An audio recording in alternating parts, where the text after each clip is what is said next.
축복합니다. 대구 동서교회 성도 여러분, 오늘은 5월 세 번째 주일입니다.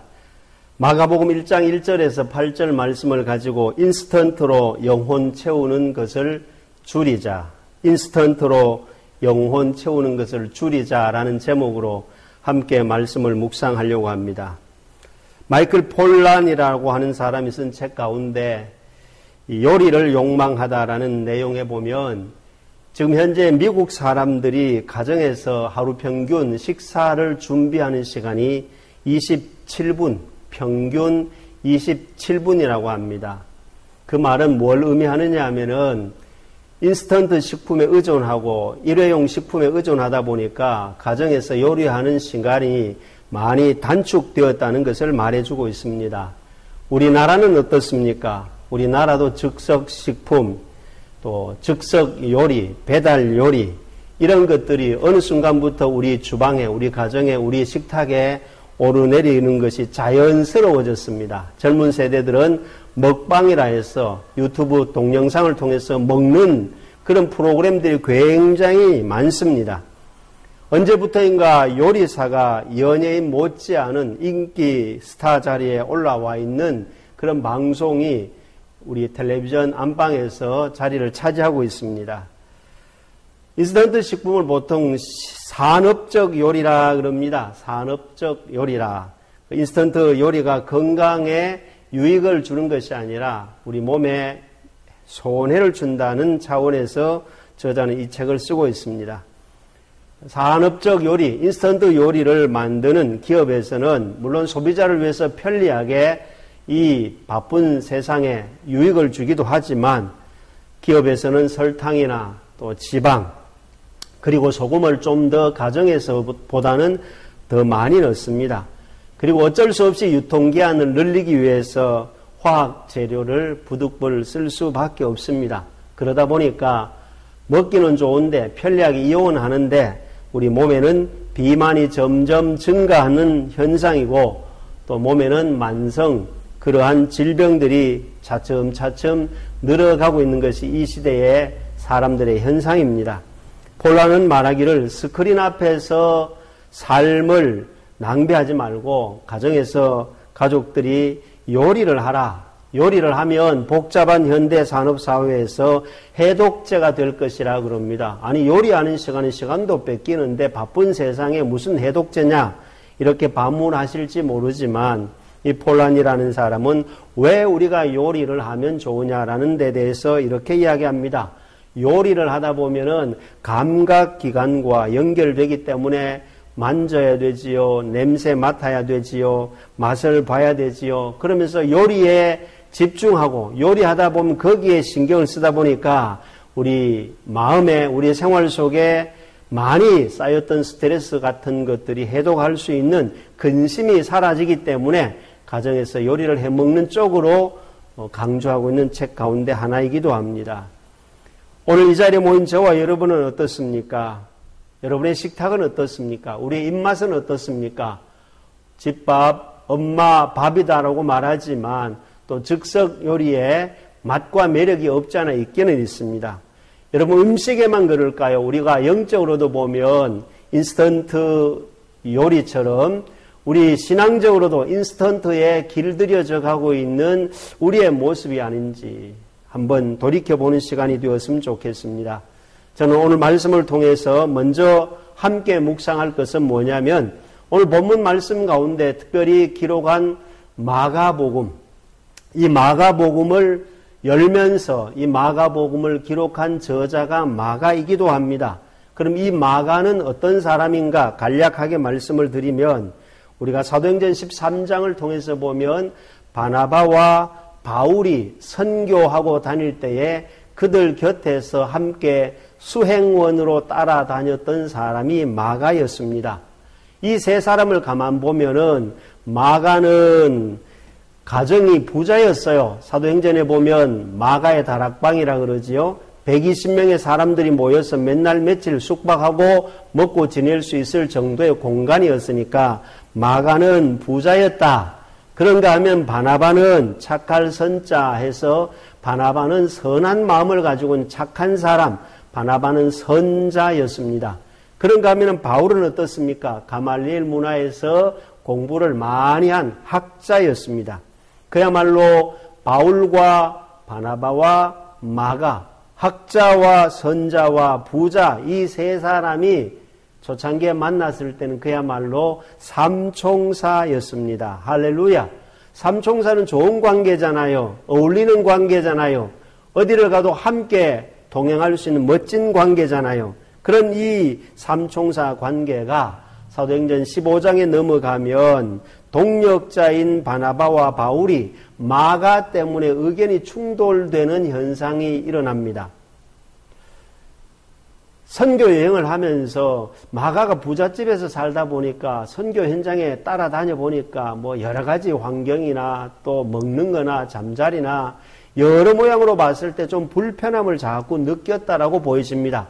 그래서 이 마가가 중간에 포기하고 돌아가 버립니다. 돌아가 버리니까 이제 삼총사가 둘만 남았잖아요. 그래서 사도 바울이 바나바와 함께 선교 여행을 하면서 바나바가 제안합니다. 마가가 돌아갔지만 이제 세월이 좀 지났으니까 정신 좀 들지 않았겠느냐. 마가를 데리고 같이 가자. 함께 가자. 이렇게 제안을 했을 때 바울이 절대 같이 갈 수 없다. 같이 가려고 하면 지금까지 남아서 희로애락을 같이 해야지 어떻게 중간에 포기하고 간 사람을 또 데리고 다니느냐. 안 된다라고 이제 반대를 하게 되는 거죠. 그래서 바울과 바나바 두 사람 의견이 충돌되면서 격하게 다투었다. 얼마나 심각하게 다투었으면 성경에는 심각하게 격하게 다투었다라고까지 기록하고 있을까요? 그래서 결국은 바울과 바나바가 둘이 의견이 충돌되는 바람에 바울은 신라와 함께 선교 여행을 떠나고 바나바는 또 조카뻘되는 마가를 데리고 선교 여행을 둘이 갈라서 가게 됩니다. 의견이 충돌되고 마음이 같이 통하지 아니하고 갈라섰지만 성경을 가만 사도행전 15장 41절에 보면 이렇게 기록합니다. 사람은 갈라졌고 팀은 두 팀으로 나누어졌지만 겉으로 보기에는 별로 안 좋은 모습 같았지만 교회들은 뭐라고요? 교회들은 견고해졌더라. 할렐루야. 그렇습니다. 하나님이 피로 값주고 세우신 교회 사람들이 모인 공간에는 바나바, 바울처럼 마가 때문에 누구 때문에 어떤 일들을 하다 보면 약간의 의견 차이가 있을 수 있지만 그러나 의견은 갈라지고 생각은 달라진다 할지라도 성경의 역사는 가만히 초대교회 교회사를 보면은 하나님이 피로 값주고 세우신 교회는 견고해졌더라. 할렐루야. 우리가 교회 생활하면서 너하고 나하고 생각이 차이가 있을 수 있고 관점이 다를 수가 있지만 하나님의 교회는 더 견고하게 세워져가는 하나님이 다스리시는 주의 몸된 교회인 줄로 믿습니다. 그렇습니다. 우리가 성경 디모데후서 4장 11절 말씀을 읽어보면 나중에 바울이 세월이 지나고 난 다음에 나이가 좀 들었어요. 하나님 앞에 갈 날이 점점 가까이 다가오니까 바울이 뭐라고 기록하느냐 하면은 디모데에게 부탁하기를 디모데야 네가 나한테 올 때 혼자 오지 말고 마가를 데리고 오라. 누구를 데리고 오라? 같이 갈 수 없다고 떼내었던 마가를 데리고 오라 그럽니다. 무슨 이야기입니까? 그러면서 바울이 디모데에게 하는 말이 그는 마가는 내게 유익하다. 내게 유익하니라. 할렐루야.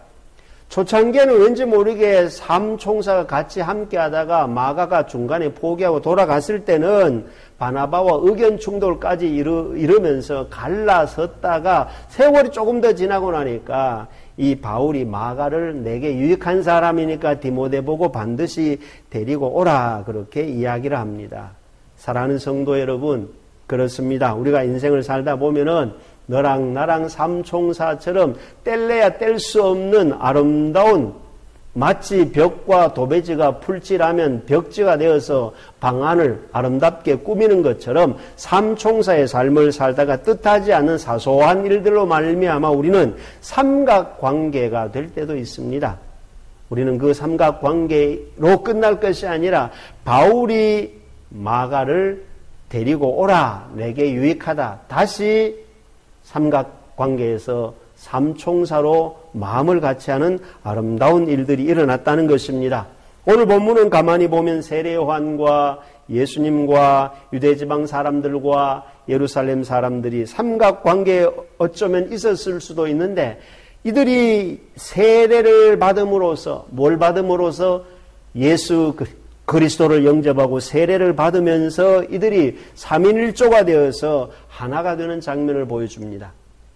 5월 세 번째 주일을 맞이한 저와 여러분에게 혹시 사람이 살아가면서 뜻하지 않는 크고 작은 일들로 말미암아, 옛날에는 삼총사였는데 지금은 약간의 삼각관계 비슷한 그런 단계에 있다면, 이 말씀을 들으면서 바울의 고백처럼 디모데에게 마가를 다시 데려오라, 마가를 다시 초청하라, 마가와 함께 손잡고 함께 하나님의 나라 선한 일을 위해서 힘쓰겠다 하면서 그가 내게 유익하니라, 무익이 아니라 유익하다는 마음을 바울의 가슴에 담고 함께 동력한 것처럼, 이 자리에 있는 저와 여러분이 어제까지는 삼각관계였다 할지라도 오늘 이 말씀을 들으면서 다시 한번 삼총사의 관계로 회복되어져서 한 세례, 한 예수, 한 교회 다니는 그리스도인으로서 그리스도 예수 안에서 은혜와 평강이 넘치는 삶을 위해서라도 하나 되는 아름다운 삼총사의 관계가 회복되시기를 예수님의 이름으로 축복합니다. 사랑하는 성도 여러분, 그리고 오늘 말씀을 통해서 두 번째 묵상하고 싶은 것은, 여러분, 사복음서 중에서 제일 먼저 기록된 것이 마가입니다.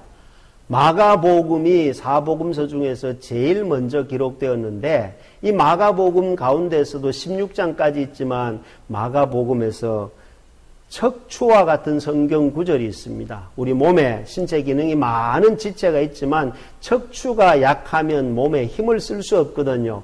마가복음 16장에서 가장 중요한 척추와 같은 성경 구절이 마가복음 10장 45절입니다. 거기에 보면 인자가 온 것은 섬김을 받으려 함이 아니라 도리어 섬기려 하고 자기 목숨을 많은 사람의 대속물로 주려 함이니라. 할렐루야. 섬기려고 오신 예수님, 그렇습니다. 예수님이 이 땅에 오신 목적은 섬기기 위해서 오셨다라고 했습니다. 여러분, 마가는 이 마가복음 16장까지 기록하면서 두 가지 차원에서 마가는 섬겼습니다. 그 첫 번째가 뭡니까? 사도행전 근거를 통해서 보면 자기 집을 공개하면서 120명이 숙박할 수 있도록 돈으로 그 사람들을 섬겼습니다. 120명의 사람들이 성령의 은혜를 체험하도록 하기 위해서 이 마가는 자기 집을 공개하면서 재정적으로, 금전적으로 돈을 통해서 자기 집에 오는 사람들을 현찰로 섬기는 사람이 마가였다. 할렐루야. 그렇습니다. 예수님이 우리를 섬겨주셨기에 이 자리에 있는 것처럼 저와 여러분은요, 예수 믿는 그리스도인은요, 돈으로, 현찰로, 금전적으로 가족과 성도와 하나님의 영광을 위해서 섬기는 것이 제대로 섬기는 거거든요.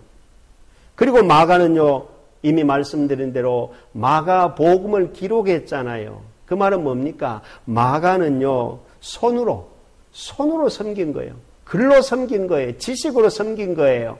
마가복음을 사복음서 중에서 제일 먼저 기록해서 예수 그리스도의 복음이 전해지도록 하도록 그 일에 헌신했다는 것을 보면 마가는 적어도 손과 돈, 돈과 손으로 함께 겸하여 섬겼기 때문에 마가복음을 통해서 많은 사람, 특별히 마가복음을 종복음이라 그러거든요. 종복음, 종의 마음으로, 섬기는 마음으로 기록된 성경 구절이기 때문에 우리가 종된 마음으로, 바울도 늘 13권의 편지를 쓰면서 강조했던 게 예수 그리스도의 종 바울은 그랬거든. 본인은 종이래.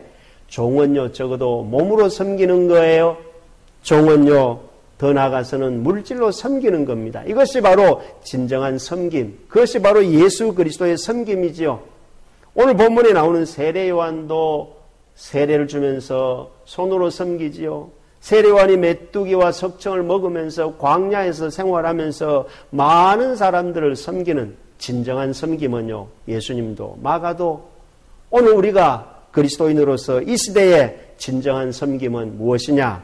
돈과 손으로 섬기는 것이 오늘 우리가 하나님 앞에 섬긴 예수 그리스도의 발자취를 따라가는 하나님의 아름다운 흔적을 남기는 저와 여러분이 되시기를 예수님의 이름으로 축복합니다. 마지막으로 오늘 말씀을 통해서 보면요, 여러분 특별히 성경을 가만히 보면요, 마가복음 8장 31절에 이런 말씀이 있습니다. 인자가 고난을 받고 죽임을 당한다. 예수님이요, 제자들 옆에 놔놓고 예수님이 고난 당한다, 죽는다 그러니까 베드로가 항변을 합니다. 무슨 이야기일까요? 여러분, 베드로가 예수님 곁에서 예수님이 어느 날부터 십자가에 못 박혀 죽는다, 고난 당한다, 없어진다 그러니까 베드로가 그 말을 듣고 있다가 말고 갑자기 사도행전 마가복음 8장 31절에 보면 항변을 합니다. 여러분, 이 항변이라는 게 뭔 줄 압니까? 그 단어의 의미는 책망한다, 꾸짖는다, 비난한다는 겁니다. 아니, 베드로가 예수님을 항변했다니까요. 베드로가 예수님을 책망하고 꾸짖고 비난했다는 겁니다. 이걸요, 공동 번역에서는 뭐라고 번역하느냐 하면은 베드로가 예수를 붙잡고 그래서는 안 된다고 벌쩍 뛰었다, 이렇게 번역합니다. 여러분, 이렇게 베드로가 예수님에게 항변하자 예수님 곧바로 받아서 하신 말씀이 마가복음 8장 31절에 이렇게 기록합니다. 사탄아, 내 뒤로 물러가라 그럽니다. 여러분, 항변은요, 영적으로 보면 인스턴트예요. 오늘 저와 여러분이 영적으로 인스턴트가 뭐냐면요, 항변하는 거거든요. 우리가 신앙생활 하면서 주의 피로 값주고 세우신 교회에 출석하면서 저도 여러분도 어느 한순간에 가만히 보면 자꾸 하나님 앞에, 사람 앞에 항변하게 됩니다. 이 항변은 말씀드렸잖아요. 내가 누군가를 자꾸 책망하는 마음이 생기고 꾸짖는 그런 일들이 눈에 보이고 막 비난하는 말씨가 자꾸 나오면요, 이거는 우리가 영적으로 지금 인스턴트를 공급받고 있어서 내가 영적으로 비만해지거나 영적으로 이상한 질병이 우리 속에 파고 들어온다는 것을 깨달으셔야 돼요. 예수님은 그걸 듣고는 곧바로 가만 놔두질 않아요. 사탄아, 물러가라. 내 뒤로 물러가라. 항변하는 것은 우리에게 영적인 인스턴트이기 때문에 그거는 해서는 안 된다라고 예수님이 경고를 하시는 겁니다. 여기 항변이라고 베드로가 예수님에게 했을 때 우리가 기억해야 할 단어가 있습니다. 이 항변은요, 예수님이 배를 타고 가다가 풍랑 때문에 막 고비를 넘겼잖아요. 그때 풍랑을 꾸짖었잖아요. 그리고 더러운 귀신 들린 사람이 있을 때 더러운 귀신을 꾸짖었다 그러잖아요. 이때 예수님이 귀신을 꾸짖고 예수님이 풍랑을 꾸짖고 했을 때 그 꾸짖었다는 단어가 오늘 베드로가 사용한 항변이거든요. 그렇습니다. 우리 예수님의 은혜로 이 자리에 와 있고 십자가의 사랑으로 이 자리에 있다면 저와 여러분은 기억해야 될 영적인 인스턴트가 바로 남을 책망하고 남을 꾸짖고 남을 비난하는 그 항변은 우리의 영적인 인스턴트라는 것을 기억하고 인스턴트를 가까이 할 것이 아니라 진리의 예수, 복음의 근원이 되신 하나님의 말씀에 집중할 수 있는 저와 여러분이 되시길 주의 이름으로 축복합니다. 그래야 우리가 영적인 인스턴트를 줄이면 줄일수록 영적인 건강이 좋아진다는 겁니다. 심지어는 마가복음 9장 31절 32절에 보면요, 인자가 죽임을 당하고 3일 만에 살아나리라. 그 얘기를 또 하니까 제자들이 깨닫지 못하고 토론을 합니다. 그러자 예수님이 묻습니다. 너희들이 무슨 토론했느냐 했을 때 가만 보면요, 토론했다, 쟁론했다 그럽니다. 제자들이요, 예수님 곁에서 누가 크냐, 누가 높으냐, 누가 1인자냐, 누가 서열 1번이냐 하면서 자기들끼리 토론하고 쟁론했다는 겁니다. 여러분, 영적인 인스턴트는 뭐냐면요, 쟁론입니다. 쟁론이 뭡니까? 누가 크냐, 누가 1번이냐, 누가 먼저냐, 누가 최고냐, 누가 힘이 있냐, 누가 말빨이 있느냐, 여기에 신경을 쓰는 사람은요, 영적인 인스턴트를 자꾸 내가 나도 모르는 사이에 배를 불리는 겁니다. 그러면요, 문제가 심각해지는 거죠. 오늘 이 자리에 모인 저와 여러분, 우리가 그리스도 예수 안에서 거듭난 하나님의 백성이라면요, 영적인 인스턴트를 줄여야 됩니다. 줄이지 않으면 영적으로 심각 단계에 들어갑니다. 제 오른손이 5개가 있습니다. 엄지, 검지, 장지, 약지, 애지라고 말하죠. 여러분 생각해 보세요. 엄지는 높다고 할 때 이렇게 너 최고라고 그러잖아요. 검지는 어떻습니까? 아저씨, 방향을 가르쳐 줄 때 이 검지를 사용하지 않습니까? 장지는 어떻습니까? 우리가 박자를 맞출 때, 하나, 둘, 셋, 넷, 박자를 맞출 때 장지가 기묘하게 쓰인다 이 말이지요. 약지는 어떻습니까? 약지는 결혼하는 청춘 남녀가 서로를 사랑하는 언약의 증표로 반지를 약지에 끼워주지 않습니까? 그리고 애지 새끼손가락은 어떻습니까? 다재다능하게 사용되지만 특별히 우리 애지는 약속을 할 때, 약속을 꼭 지키자는 의미를 가질 때 새끼손가락을 걸지 않습니까? 약한데도. 여러분, 5손가락의 크기나 굵기나 길이가 다 짧아요. 그런데 유익하게 다 쓰이잖아요. 이 자리에 있는 저와 여러분 다 달라요. 음식도, 형편도, 혈액형도, 키 몸무게도, 경제적으로도, 학벌도, 이 교회 나와 다닌 연수도 다 달라. 그러나 5손가락이 다 다르지만 하나의 목적을 가지고 한 손에 곁에서 늘 파트너가 되어서 한 몫을 감당하는 것처럼 우리가 영적인 인스턴트를 줄이는 사람은 남들과 쟁론을 안 해요. 토론을 안 해요. 하나 되는 연합하는 마음으로 살아가는 사람이 바로 영적인 인스턴트를 줄인다는 사실을 기억하고 살아가는 저와 여러분이 되시기를 주의 이름으로 축복합니다. 여러분, 오늘 우리가 읽었던 말씀의 주인공이 되시고 이 말씀을 기록한 마가는요, 성경 베드로전서 5장 13절에 보면 이렇게 기록합니다. 베드로가 마가를 향해서 뭐라고 기록하느냐 하면은 내 아들 마가라고 기록합니다. 여러분, 베드로는요 마가를 뭐라고요? 내 아들이라고 기록합니다. 여러 자료를 통해서 보면 마가는 베드로의 통역관으로 베드로가 가는 곳에 통역해 주면서 늘 곁에서 자리를 지켜준 사람입니다. 여러분, 우리 동쪽으로 가면 구룡포가 있죠. 구룡포에 가면 육지에 손이 하나 이렇게 버티고 있고 또 바다에 손이 이렇게 버티고 있어요. 오른손 왼손이 하나는 바다에 하나는 육지에 조형물이 세워져 있는 걸 볼 수가 있습니다. 위치가 달라요. 하나는 육지고 하나는 바다인데 중요한 것은 오른손 왼손 육지에 바다에 있지만 서로 마주 보면서 상생하고 있는 겁니다. 여러분, 바리새인과 예수님과의 관계는요 마찰 관계였어요. 그렇잖아요. 만나면 자꾸 이게 마찰 관계였어요. 그런데 예수님과 많은 사람들은 마중물 관계였어요. 예수님에게 세례받고 예수님의 말씀을 듣고 세례 요한으로부터 세례를 받은 많은 사람들은 하나님과의 관계, 예수님과의 관계, 사람과의 관계가 마중물 관계로 바뀌어지는 놀라운 역사를 일으켰다는 사실을 기록하고 있습니다.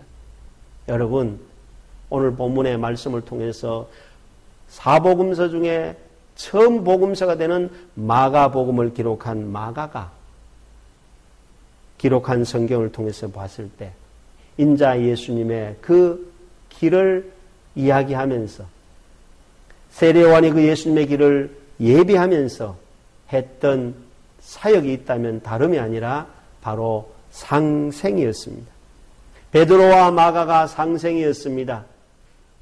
바울이 늙어서 하나님의 품에 가기 직전에 디모데에게 마가를 내게 데려오라 유익하다면서 상생관계를 유지했습니다. 바나바 또한 마가와 함께 상생했습니다. 마가 또한 120명의 사람들에게 장소를 제공할 줄 아는 사람으로서 상생할 수 있는 마음의 폭이 넓은 사람이었습니다. 누가 하나님의 아름다운 흔적을 남길 수 있는 사람이 될까요? 나, 너.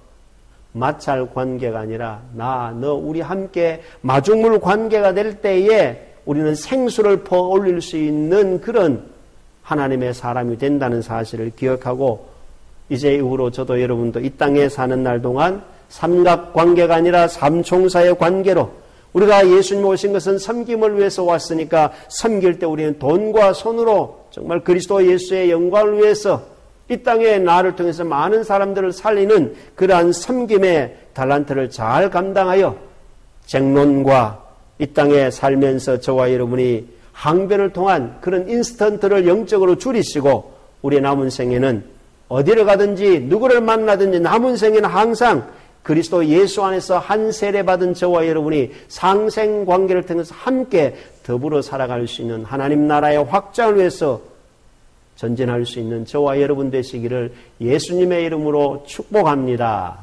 아멘.